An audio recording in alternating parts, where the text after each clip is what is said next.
energy. Guys flying around, getting a lot of young guys reps. All the seniors didn't practice today. It was senior day off to really, focus on, the younger guys. Good energy, good passion. It was a fun day. I mean, in your experience, when you give the youngsters more opportunities like you're giving now, does that really translate to a better spring practice from those guys? Yeah, I mean, you would hope so. Just gives more reps is more reps. And, you can feel the energy out here. Those guys are flying around. They're having fun playing football, and that's what I told them in practices. Football is fun. Have fun playing football. How do you feel about just your young players?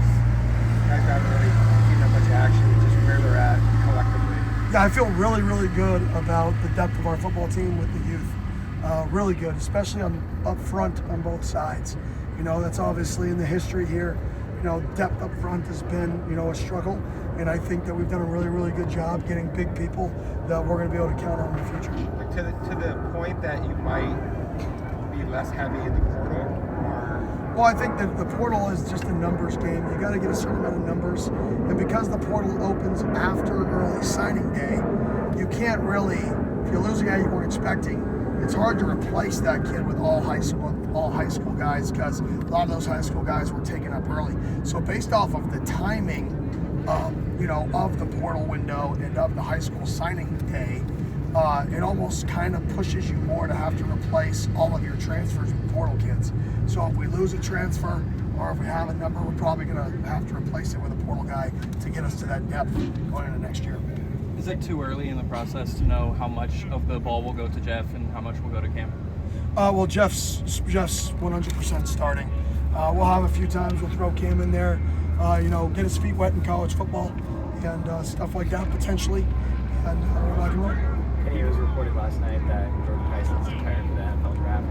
What would be your message to NFL teams about what he brings? Yeah, I never saw him post anything, so I'm going to hold off until I see him post anything. Just out of respect for him, but he's an unbelievable person, unbelievable player. He's a special person. We spoke for 15 minutes last night. I mean, just on the phone. And he's such a great kid. I couldn't be happier for somebody to go achieve success in this game than him. Hey, Coach. What stands out just so much about his character? Maybe that's different than other college players. I just think he's just a good person. He's just a good person. He truly wants to do right by people, or tries to do right by people.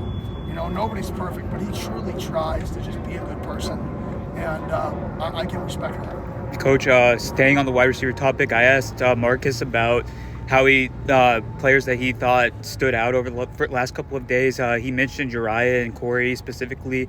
How do you feel about the wide receiver position in terms of the future? Yeah, I like our young guys once again. Uriah was a quarterback converted, and I think he's gotten better and better.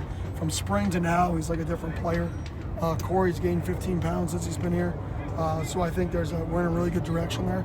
Obviously, we're going to have to go get some good guys out of the portal that are a little bit older, just because we're young in that group right now. So we got to get some age in there. You refer to this time as kind of like a bridge between 25 and 26. So have you seen kind of those older guys, maybe work to, while still trying to, win a bowl game, but also maybe kind of work to pass the torch to those younger guys? Yeah, you see them out here. You see JT's out here, and you see Keyshawn, and you see K1. And Clayton's only not out here because he's, he just had knee surgery, so he's gonna be back out here once he gets back. These guys, they love each other, they love Arizona State, and they want to be out here hanging out with their teammates for the next 2.5 weeks. This is the last 2.5 weeks this group of people will ever be together. You mentioned the be a good person thing. What's it like to see guys that have either announced intentions to transfer or out of eligibility that are still out doing events like Jesus Gomez last night, doing community service and stuff? Their time here is kind of running short. Yeah, that's what it's about. The goal is to not completely change who you are when you leave here. Hopefully, we instill some principles in you that you want to go be a good person. You want to make good decisions, and you want to enjoy life. You want to have more fun working harder than everybody in the country, which is essentially just fall in love with whatever you're doing and do it as hard as you can, and have a positive attitude while you do it. That can translate to anything you do, whether it's football or life and in the real world. No practice tomorrow.